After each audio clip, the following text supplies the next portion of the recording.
1971 সালে মানবতাবিরোধী অপরাধের মামলায় মৃত্যুদণ্ড থেকে খালাস চেয়ে আপিল করেছেন জামায়াতের তৎকালীন নেতা আবুল কালাম আজাদ। তার আপিল গ্রহণযোগ্য হবে কিনা এ বিষয়ে 17 আগস্ট শুনানি হবে আপিল বিভাগে।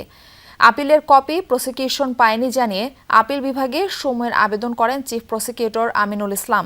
পরে আবেদন মঞ্জুর করে 17 আগস্ট নির্ধারণ করেছে বিচারপতির নেতৃত্বাধীন আপিল বিভাগ।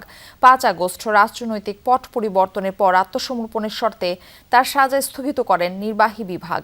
পরে চলতি বছরের 21 জানুয়ারি আন্তর্জাতিক অপরাধ ট্রাইব্যুনালে আত্মসমর্পণ করেন আবুল কালাম আজাদ।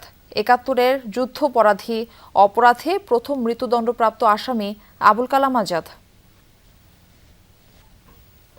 বাংলাদেশ সরকার ওনার রায় স্থগিত করেছে 1 বছরের জন্য। রায় স্থগিত থাকা অবস্থায় ওই স্থগিত রায়ের বিরুদ্ধে আপিল করা যাবে কিনা, নাম্বার 1।